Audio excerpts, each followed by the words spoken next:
So welcome everyone, and thank you for joining us today for the launch of this fascinating book, Environmental Human Rights in the Anthropocene, Concept, Context, and Challenges, edited by Professors Frank Baber and GNHRE. The event is hosted by the Global Network of Human Rights and the Environment and the Environmental Law Institute at Widener University, Delaware Law School. My name is Natalia Ursola. I am the Chief Coordinating Officer at the Global Network for Human Rights and the Environment. At GNHRE, we like to think of ourselves as a network for the creation of change. We are a global network of thinkers, researchers, policymakers, and community activists forging new conversations and relationships every day.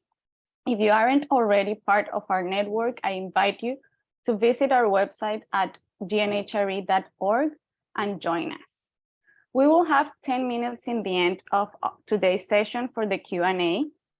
Please type in your questions in the chat box, and I will later read them to the panelists. If you would like to direct a question to someone in particular, please mention it in your question. With us here today is Alicia Kelly, Dean of Widener University, Delaware Law School. Alicia, the floor is yours.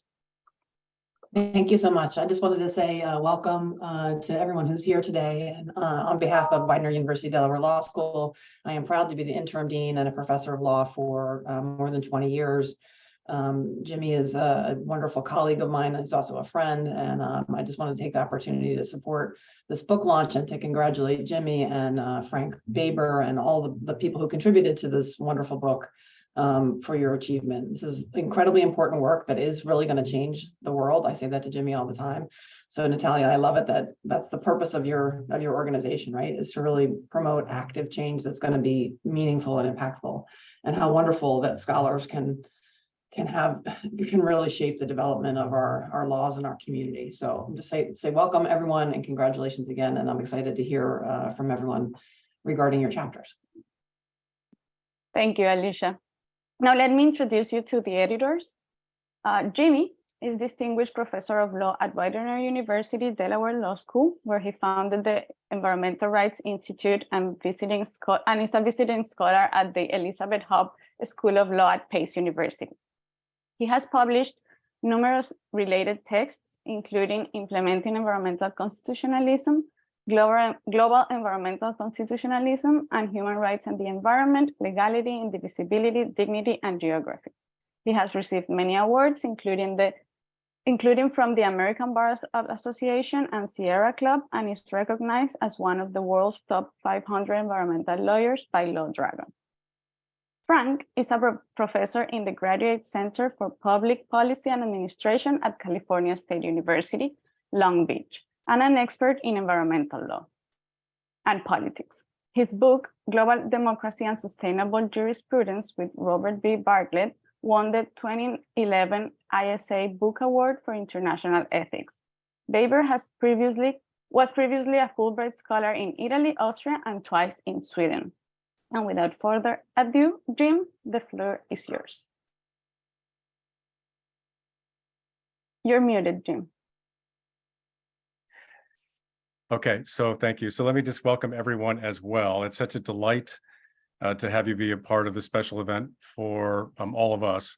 This is the culmination of a 4-year-long project that began with an idea from co-editor and my friend Frank Baber. And let me tell you a little bit about kind of the setup, what we were looking at, and then a little bit about the book, and then we'll turn it over to the contributing chapter authors. And then if everything works like clockwork, which things seldom do, but hopefully they will, there'll be time for you to ask questions and for there to be a conversation about this, super important issue about environmental human rights in the Anthropocene. So in the last few decades, we've witnessed an increasing communion between the fields of environmental law and human rights. And those of you who are on this, who have joined us today, you realize that. And traditionally, the field of environmental law, it serves to achieve desired ecological conditions, such as clean air, clean water, healthy land, and it's captured by more than 500 international agreements, many of the world's constitutions, and it's in countless laws, like in the United States, the Clean Water Act, the Clean Air Act, the Endangered Species Act, and so on, and also regulations and local ordinances. And this is a feature of environmental regulation all around the world. Human rights, on the other hand, serve to advance desired human conditions, including civil rights, such as voting, and socioeconomic rights, such as health or education, again, through a combination of international, regional, national, and municipal level approaches. Yet what work this book examines can the legal order do to address environmental human rights in the Anthropocene? That is the man-made condition of the planet today. So part of it is through what's called environmental constitutionalism, which serves to advance both human and ecological conditions, and has emerged as a common anthropocentric denominator between the fields of environmental law and human rights, reflecting, as Aaron Daly and I have written about extensively, a global trend in rights-based approaches to environmental challenges. Whether a given jurisdiction has or has not adopted some provisions matters much less than what it is able to do over the long term to make environmental human rights real, to make them real for real people, everyday people, right? So the emphasis has been recently on legal and not on an empirical or analytical research. So this book suggests that there's more of the latter, more of the analytical and empirical approach. It can help environmental human rights advocates more. So this attention to the relationship between empirical research and advocacy suggests a way forward in environmental work all across the world. If our objective becomes identifying and manipulating institutional, socio-political, and normative factors that determine the outcome of environmental rights advocacy, our focus cannot be on developing explanatory models that do little more than describe the present and maybe predict the past, as strange as that sounds. So we don't need to shy away from contextual specificity in search of the abstract and the general. We can do more with the information that we have. What work can environmental rights do? What work can human rights do to address challenges like food insecurity and climate change? So that's what this book, through 10 chapters, aims to address. The contributors include, and we'll be welcoming some who are here today, but the contributors to the book, in addition to Frank and me, include Martha Davis, who's here, Peter Gottschalk, Margot Hulbert, Bridget Lewis, Otavio Corico, Emily Reed, Maria Delmar Quena Casada, Jose Justo Ruiz, and Michelle Scobie. So let me introduce the chapter authors who are here with us. So first of all, I'm not sure. Peter, are you here? Did you make it? Yes, I'm here. Okay, fantastic. I wasn't sure. Thanks. So first, we have Peter Gottschalk, who wrote chapter 3 on taking environmental rights in the Anthropocene seriously, the case of biodiversity in the Nagoya Protocol. So Peter's a senior lecturer at the Department of Business Law, Lund University School of Economics and Management. And he's been a teacher and researcher in international law at the Faculty of Law at Lund.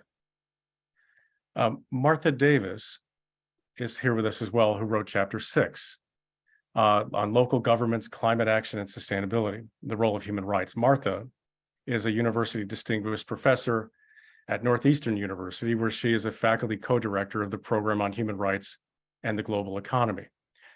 Her scholarly work focuses on local human rights, implementation, and economic, social, and cultural rights, particularly in the United States. Next, for chapter 7, and with us, we have Margot Hulbert. And she is a Canada Research Chair in Climate Change, Energy, and Sustainability Policy at the Johnson Shoyama Graduate School of Public Policy at the University of Virginia in Canada. Her chapter is about advancing environmental rights through Indigenous rights. Then in chapter 8, we have Otavio Quirico, who his chapter is about the obligation to curb climate emissions and a right for all or none. And he's an associate professor at the University of New England Law School and at the Australian National University Center for European Studies. He's also a qualified professor of Italian universities and Fernand Rodel Senior Fellow at the European University Institute Law Department. And then chapter 9 is with Emily Reed, who's with us. Emily, her chapter is on human rights in the Anthropocene, the Sustainable Development Goals, and the significance of Sustainable Development Goal 17, one of my favorites, Partnership for the Goals.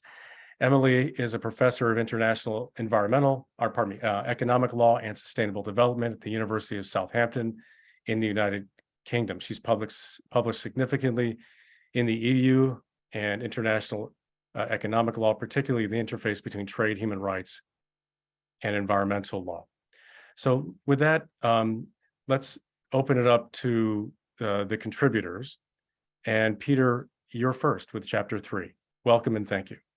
Okay, thank you very much. And thanks especially then to Jim and Frank for editing, but also to everybody else, basically. My chapter is called Taking Environmental Rights in the Anthropocene Seriously, the case of biodiversity and the Nagoya Protocol.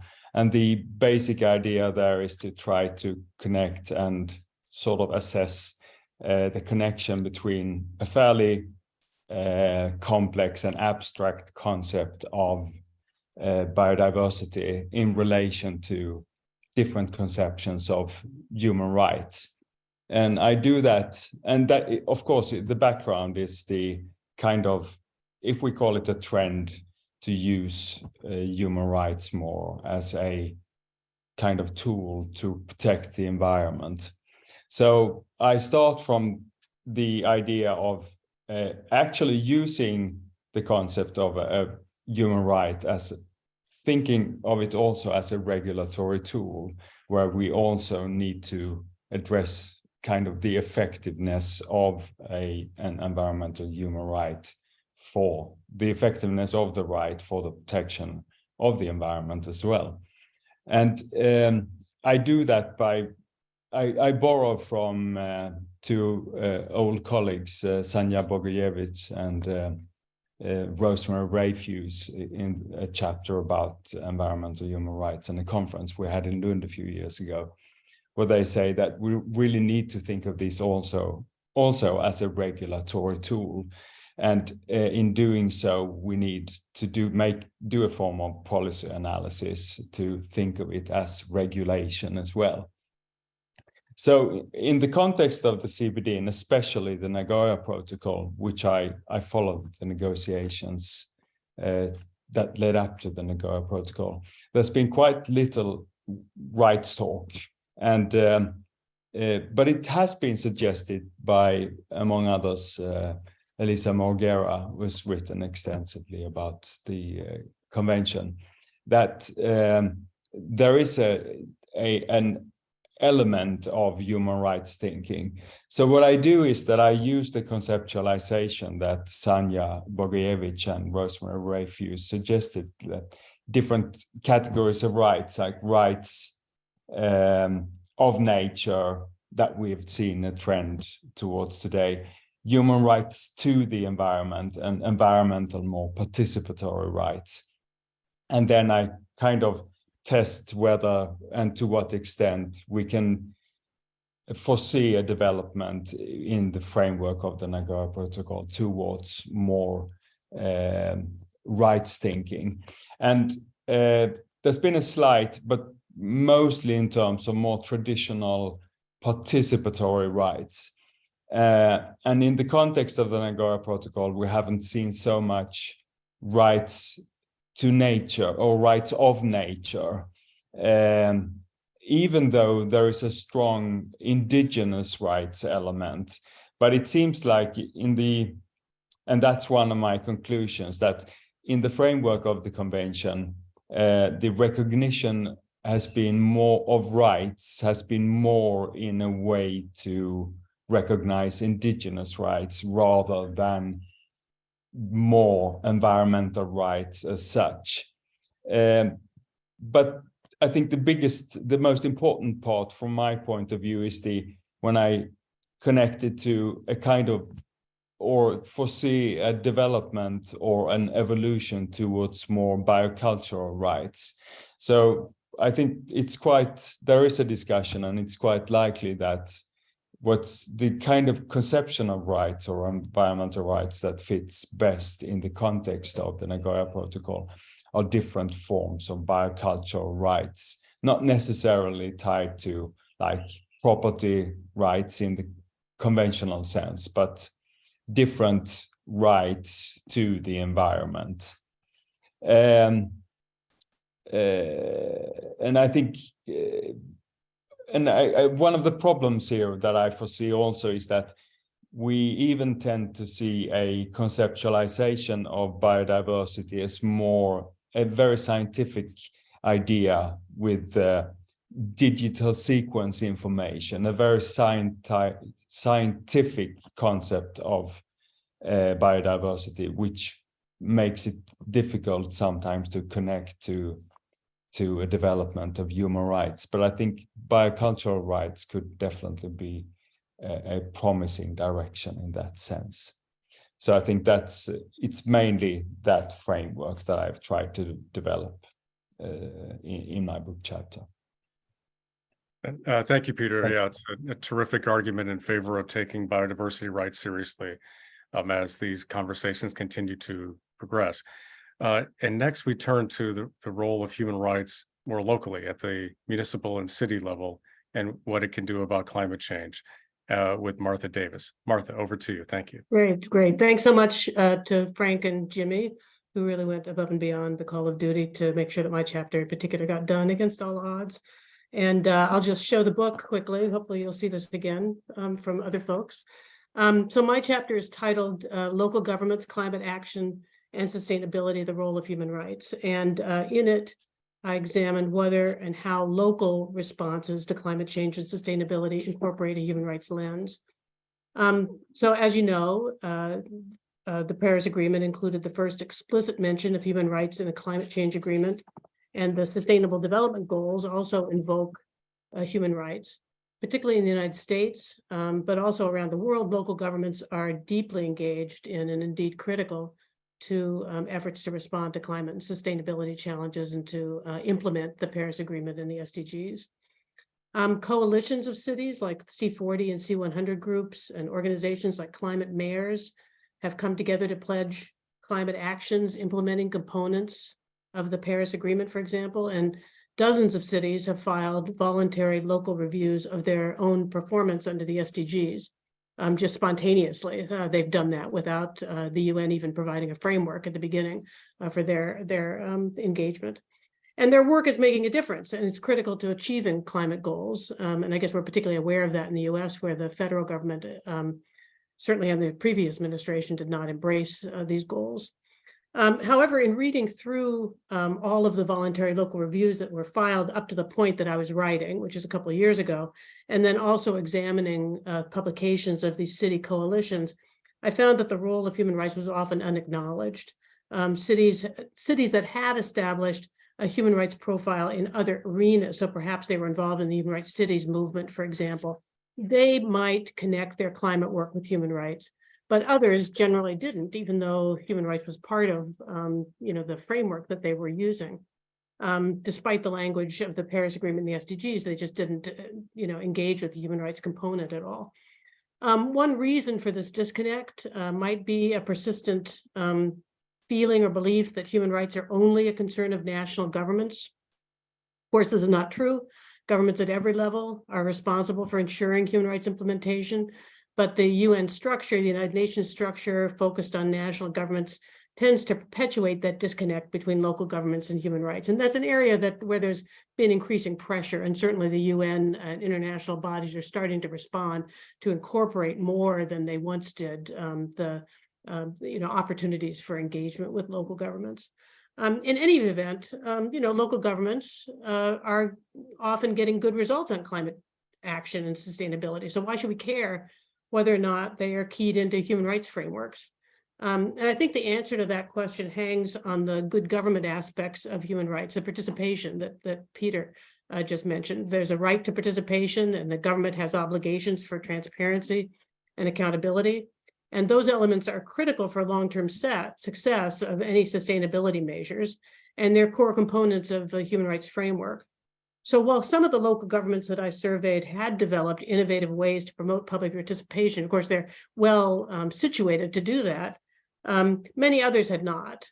So instead of engaging with the public, their programs were developed and evaluated entirely by city managers or other insiders, rather than reaching out beyond those, elite groups to engage with the public at large. And I think giving greater prominence to the human rights components of climate action and sustainability would encourage local governments to give heightened attention to participation and increase transparency and government accountability around climate goals, which I think is an important factor for their own and all of our long-term success in this arena. So thank you. Yeah, thank you, Martha. Again, terrific points about the role of local governments in protecting human rights and advancing responses to climate change. And it also brings us to the next chapter, chapter 7, which is the relationship between human rights and others, that is Indigenous rights, with Margot. Margot, take it away. Thank you. Thank you. And I really do want to thank both Jimmy and especially Walter for helping me bring this chapter to fruition and including it in this book. The chapter is on advancing environmental rights through Indigenous rights, with a focus specifically on Canada and the legal developments around Indigenous rights in Canada. So I want to start by acknowledging I'm on Treaty 4 and 6 territory here in Canada, the traditional homeland of the Métis. And this chapter traces the development of Indigenous rights through Canada, but also the international developments of Indigenous rights through the United Nations Declaration of the Rights of Indigenous Peoples, and how both internationally and nationally, but most important in respect of Indigenous rights, the local embodiment of Indigenous rights and how that has advanced over the decades. I make an argument that this development has advanced the opportunity structures of rights for nature and rights for community in nature in the legal realm. And that, I would argue, is probably the most important contribution of the chapter, is sussing out the contradictions in relation to the very Eurocentric notion of a human right, and how the embodiment of an Indigenous right both links the sacredness of nature and environment, but also the sacredness of sui generis or communal rights as human rights. And it's by offering this agnostic ontology of Indigenous knowledge and normative underpinnings that we advance this opportunity structure framework of environment and human rights. So I don't want to give you a very lengthy nor detailed depiction of the developments of Canadian Indigenous rights, other than to acknowledge that they are not uniform in Canada, and they are definitely not uniform throughout the world, that these are very importantly diverse in nature, but importantly in advancing environmental and human rights. So that is my pitch for my chapter. And thank you so much for holding this event and including me in it. And thank you, Margot. Yeah, terrific chapter, so interesting about this relationship between environmental human rights and indigeneity and how it's playing out in Canada. And next we have an obligation to curb carbon emissions with Ottavio. Take it away. Thank you. Many thanks. I also received the volume, so thank you very much. And many thanks, Walter and James, for involving me in this cutting edge research, really. The focus of my chapter essentially is this question, essentially in light of the gravity of the climate crisis, and in particular in light of the situation in the polar regions. Can we think of a universal, and therefore the title, for all or none right to a sustainable climate, rather than a right to a sustainable environment, and therefore this would provide a basis for thinking about such a right as a human right. And essentially my contribution is a collection of evidence that the right to a sustainable climate might be emerging as a universal one, in particular as an erga omnes right and duty. So right to a sustainable climate as a correlative with respect to the obligation to curb carbon emissions. And if it is erga omnes, it is universal, and then maybe we can claim it is evolving as a human right. The idea is that essentially, where do we find such a right? We find it in the United Nations Framework Convention on Climate Change and in the Paris Agreement. And obviously, these are treaties. We know that under international law, essentially, treaties have a particular relative effectiveness, pacta tercis neque prosunt neque nocent.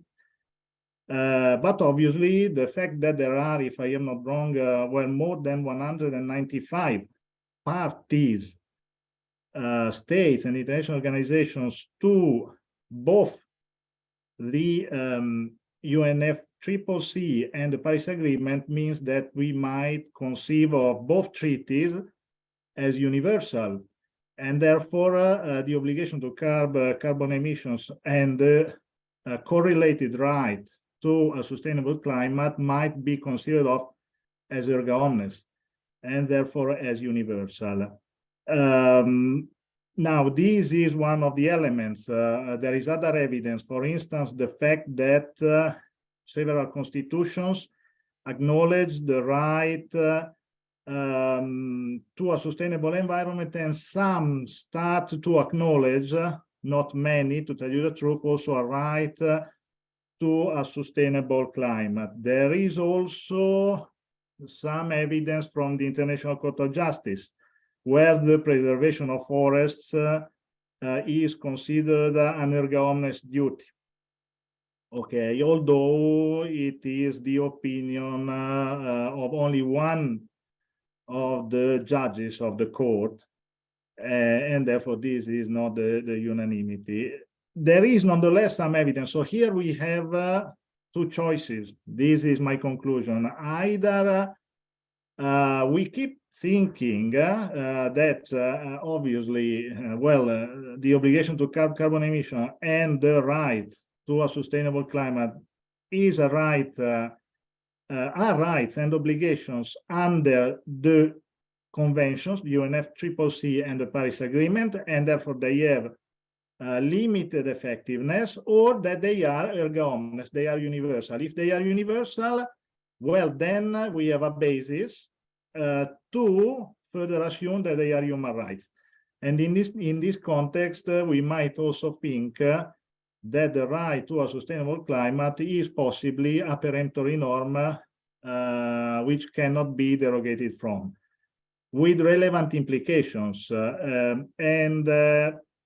I would conclude by saying that thinking about a right to a sustainable climate, in my view, is, I wouldn't say more correct, but entails some advantages as compared to thinking about the more holistic right to a sustainable environment. Because we cannot think, in my view, that the right to a sustainable environment, for instance, is a peremptory norm of international law. It would be easier to think that in addition to possibly being a human right, the right to a sustainable climate might be a peremptory norm and therefore part of use cogence. Thank you. Thank you, Ottavio. Yeah, your chapter is prescient in that way. In the last year or so, of course, there have been developments in court systems throughout, pardon me, the world, including just the last week in courts in the state of Hawaii about a right to sustainable climate. So thank you. Emily, you're next about the rights in the Anthropocene and sustainable development, which is a great segue to your chapter. Go ahead. Thank you.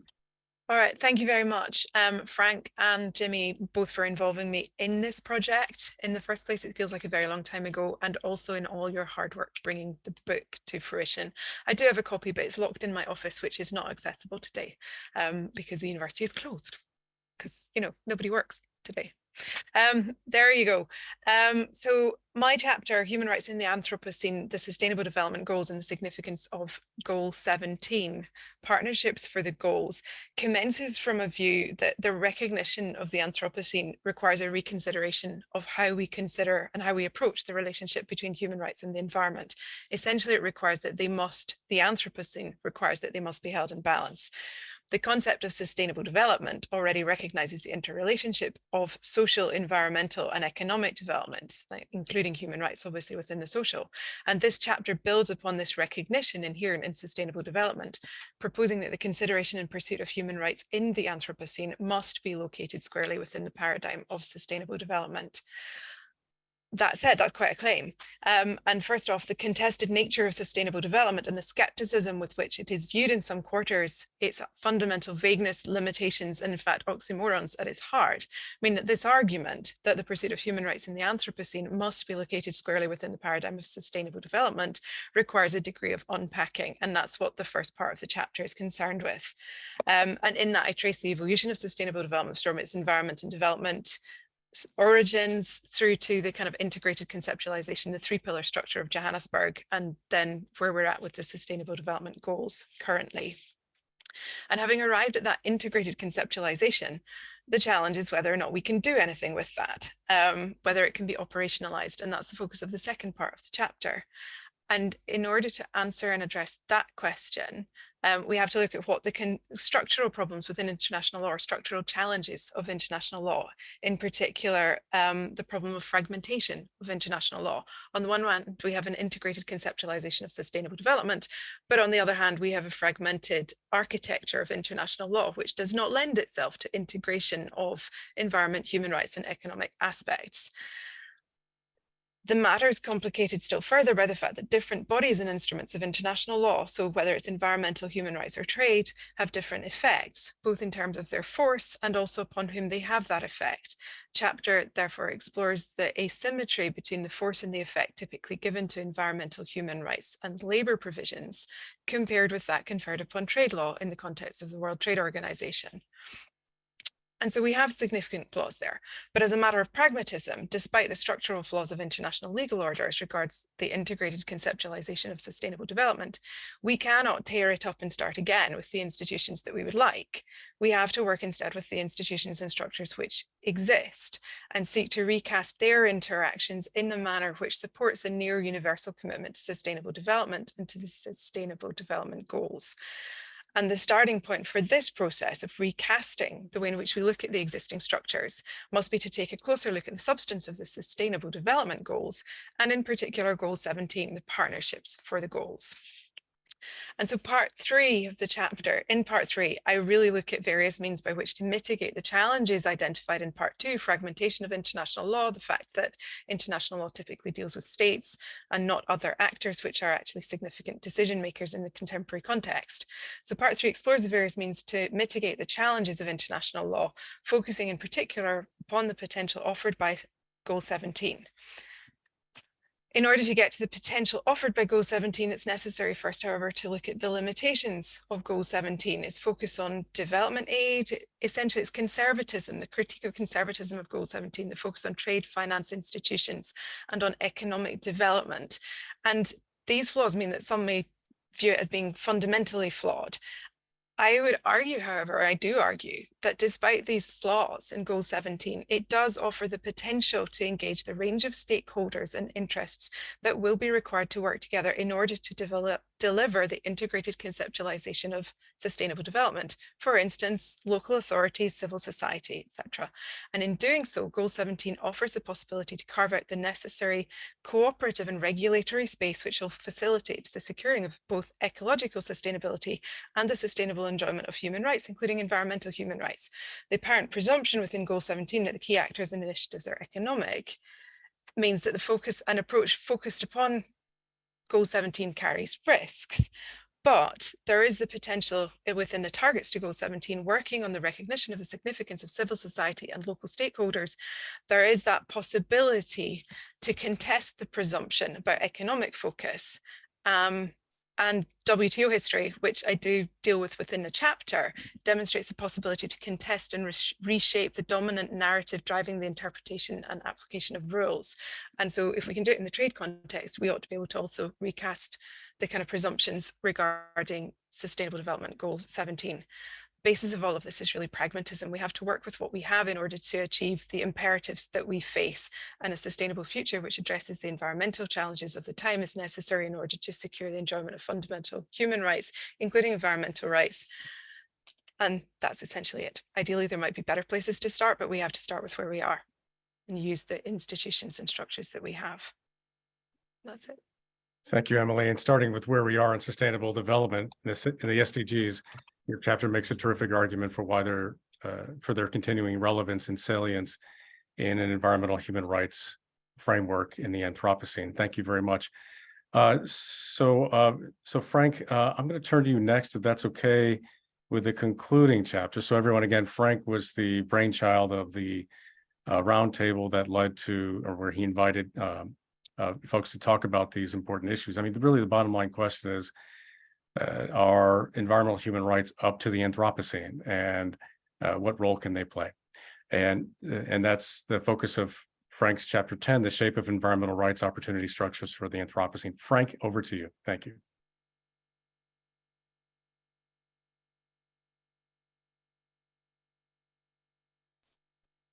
Muted now?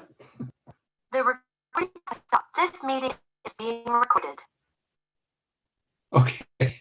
Can I be heard out there? Yes. Okay, great. That's actually a question I've been asking myself for a half century. And, sometimes I wonder. I want to thank all of the contributors for their hard work, and particularly Jimmy for agreeing to come on as co-editor at exactly the moment when I needed him the most. And I'd also like to acknowledge the support I got from the Raoul Wallenberg Institute. I know the executive director, Morton Carr, wanted very much to be here today, but he is at this very moment on an airplane, which I'm convinced is where he lives most of his life, doing the work of human rights. So he sent his regards. And I also want to thank all the contributors. Jane alluded to it. This started in Lund, Sweden, at a roundtable that everyone had to find a way to get themselves to Lund because there simply was not a whole lot of money to do anything other than feed folks and host. So this was a commitment for everybody who participated in the roundtable and everyone who subsequently submitted their presentations for publication. Peter is lucky enough to actually live in beautiful Lund, Sweden, and for him it was a little bit easier. So although I think he probably fielded an unfair number of questions about great places to eat and find good coffee. So this project is basically, it's a very self-serving project because I needed to learn what contributed to the know. And it was in a lot of ways, selfish project because I had a sense that nation state was a level of government about which I had profound doubts, and not simply with regard to its ability to protect the environment or to protect the rights of its own citizens, but in virtually every other sense. I doubt its ability to do good work. Because the same in the United States, sometimes Washington, D.C. is actually Hollywood. It's a place where people go to engage in egotistical behaviors. Frank? And there's one, yes. Frank, pardon me, your internet is super unstable and it's distorting your audio to the point where it's hard to hear anything. Is there another place to go and I can fill the airspace, or is there something you can do? Let's see, maybe if I slow down, that would help. But the internet right now doesn't seem to be, well, okay. It is stalling, isn't it? Yes, it's cutting in and out and stalling a little bit, yes. Sorry, sometimes it helps Okay. to stop the video because it uses a lot of the capacity. So that could be to try.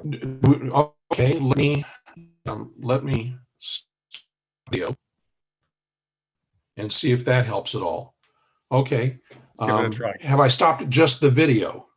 Yes, Okay. You're good. That sounds better. Go for it. Okay, great.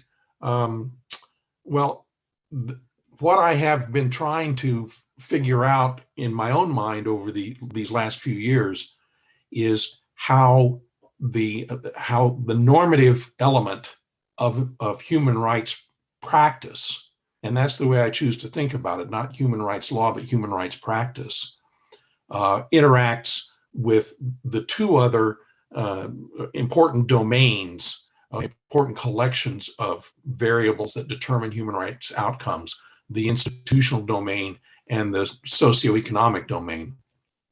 And in the United States, someone who, Martha touched on it quite helpfully in her chapter.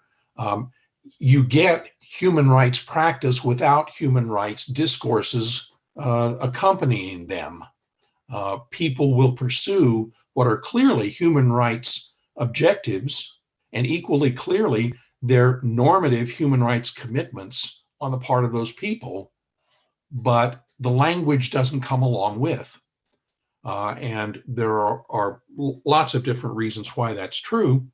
And I found in my own research into the normative aspect of human rights practice that you find this very often people who engaged in the experimental ethics work that I did advocated human rights arguments without labeling them that way.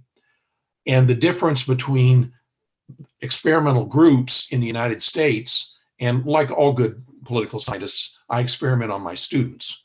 And in the United States, students will advocate exactly the same positions without labeling them human rights, whereas European students are much quicker to assert them in that context. But I'm not sure that it matters a great deal because I'm persuaded that human rights practice takes place largely at the level that Martha and Emily talk about it, at the subnational and the supranational levels. That's where the work happens, and the nations are pinch points and nothing else. They simply slow the process down generally in very unfortunate ways. And to borrow a phrase from the private sector, very little added value comes from the national level. INGOs and IGOs, yeah, plenty of added value.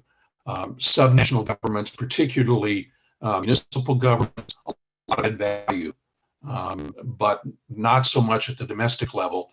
And my hope about thinking of it in terms of environmental rights opportunity structures is that that will focus us away from worrying about national responses and focus our attention on how can we, both in our research and in our work with advocates, create a larger number of overlaps where we have optimal environmental rights opportunities coming from both the institutional, the socioeconomic, and the normative domains.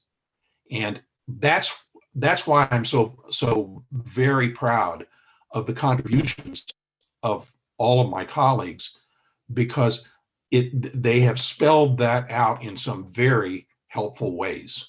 I think of my contribution as fairly limited, in fact.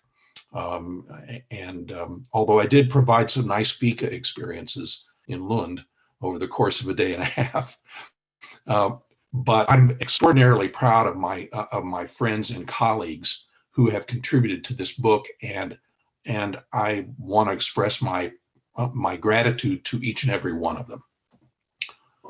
And now let's see if I can come back.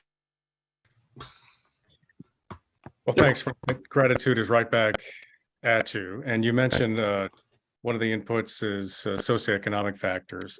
So everyone, what we were trying to do with this book, besides make something worth readable and kind of just the most nutritious parts of the law and how it might apply in the Anthropocene, is just our environmental human rights up to the Anthropocene. Our current approach is working, and it's a mixed story. My chapter was chapter 5.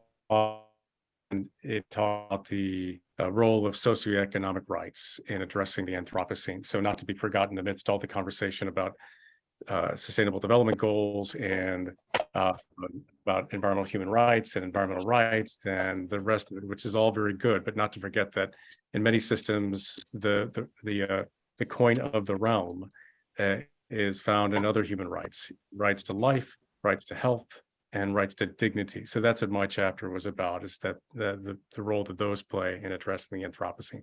So that's my 1 minute. So we're right on time with us. Thank you, by the way, all the contributors for staying time. And now it's your turn, those of you who took time to listen.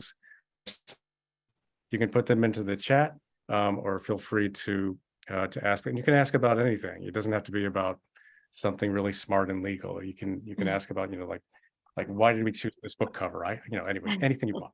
Anyway, thanks so much. We do have one question in the chat box. It's directed to Peter.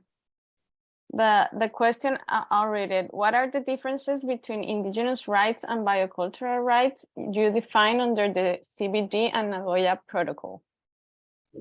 Okay, it's quite a big question, but very briefly, I think, at least in many respects, indigenous rights also include different forms of biocultural rights, but it's actually basically conceptualized by, or I think the term was coined by Bavikat and Bennett, and they very shortly says that biocultural rights denote all the rights required to secure community stewardship over lands and waters. And then it's a longer sort of conceptualization of the right.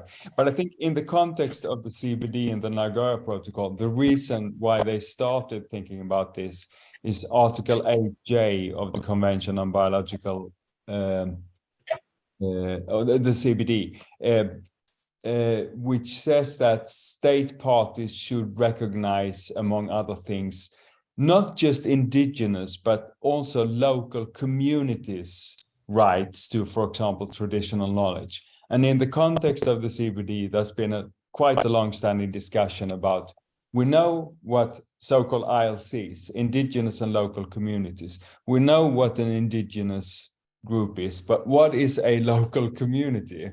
And I think that's the reason why they try to extend that.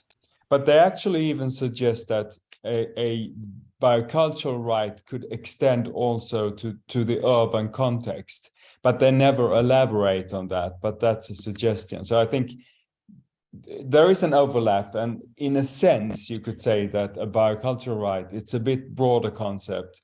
It denotes similar kinds of rights and to lands and waters and stewardship over lands and waters, but not necessarily beyond is more narrowly indigenous rights, but also to other groups. That's the sort of short answer from my side. Thank you, Peter. We do have another question for Peter as well.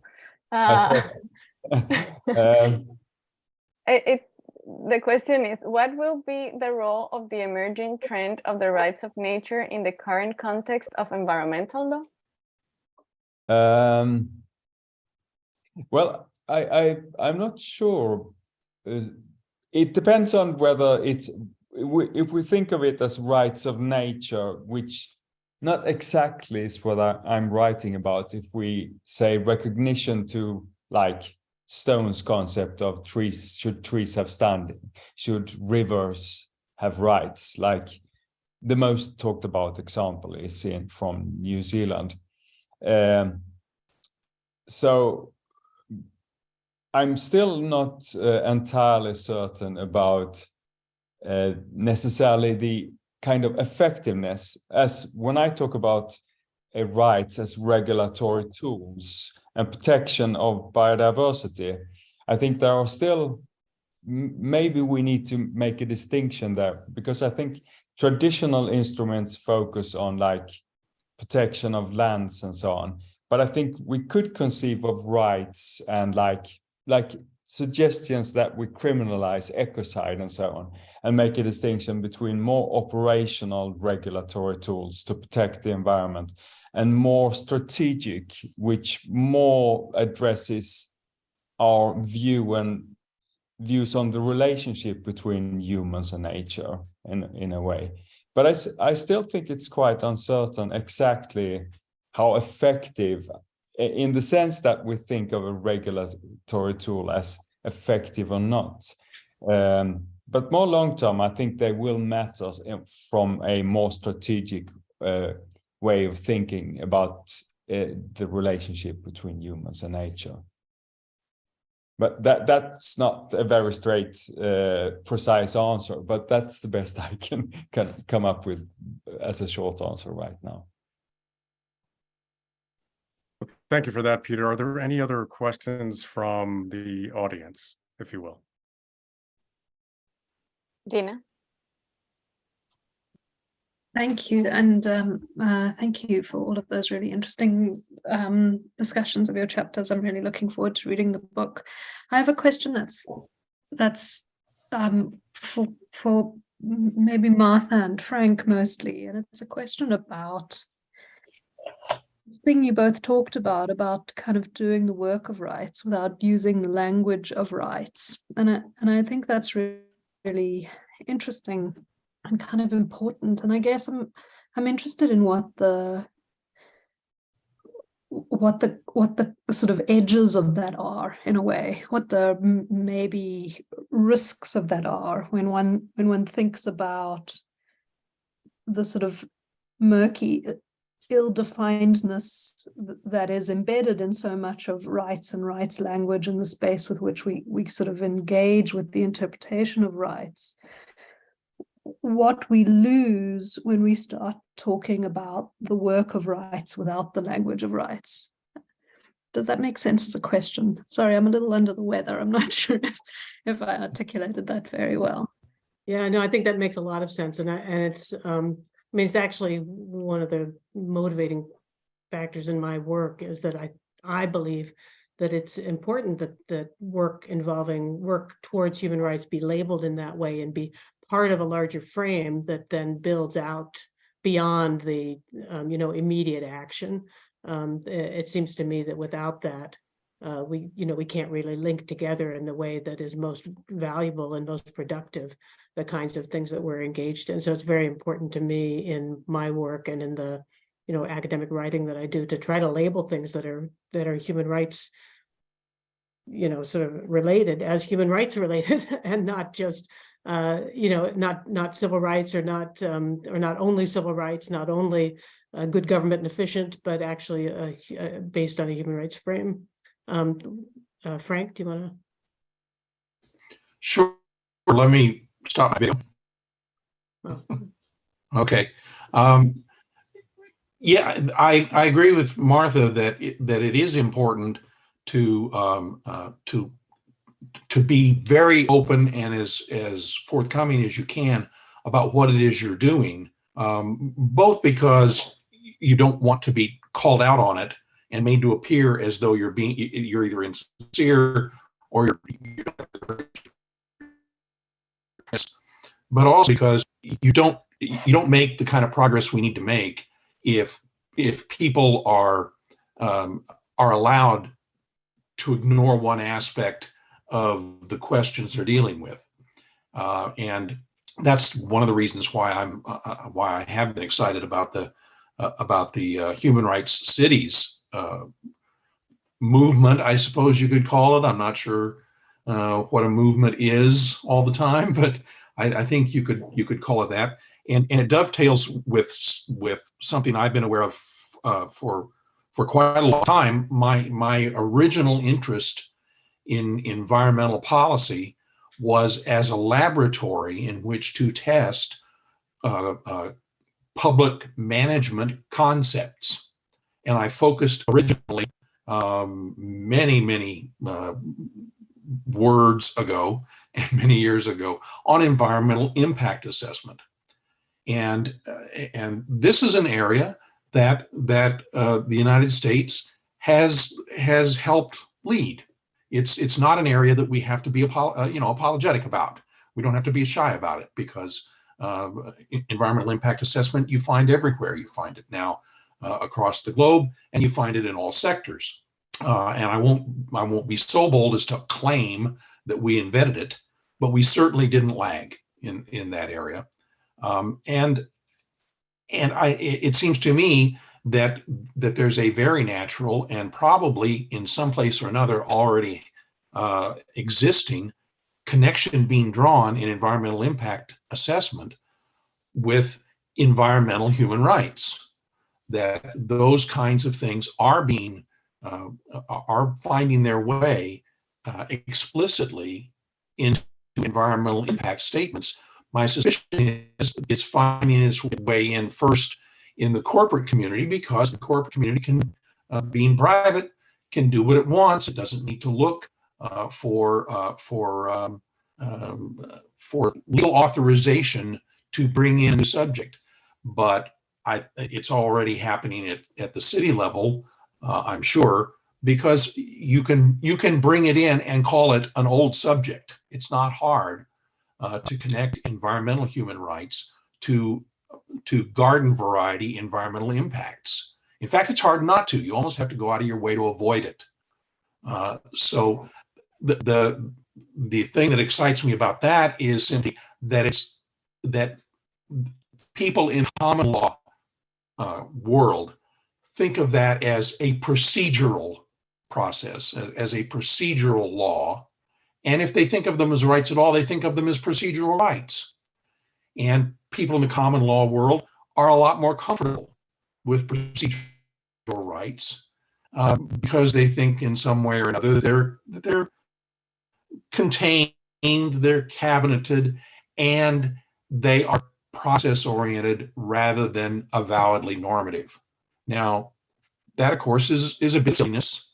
It's rather arbitrary. The distinction between process and outcome is always arbitrary to a certain degree, but it's a chink in the armor of the common law world.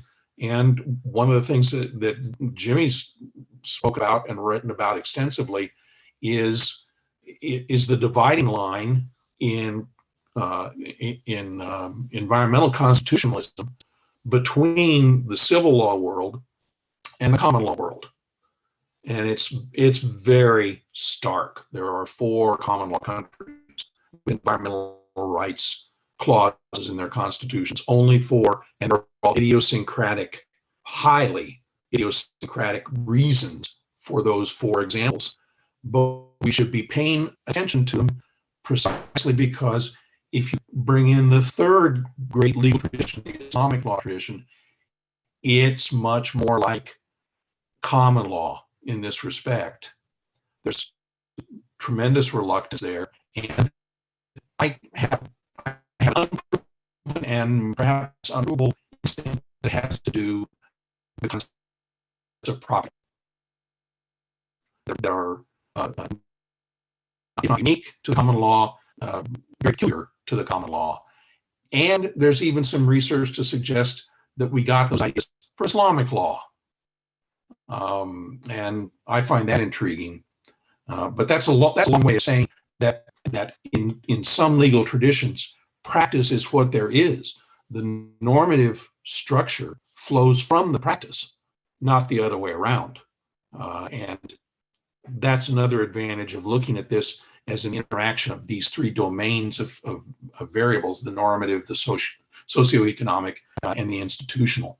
It backs you away from the tendency to try to look at it as an aggregate phenomenon among 190 some odd countries, and encourages you to drill down a little bit and think about all the peculiarities that aggregation washes out of. Was that responsive to the question? Yes. I worry sometimes about my ability to work my way back to the original question. No, that was great. Thank you very much.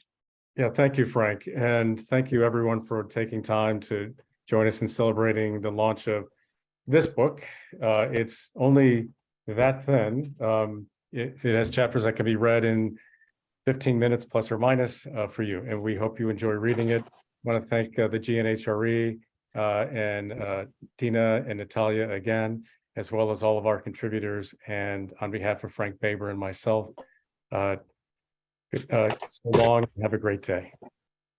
Thanks for joining us. Thank you. Thank you.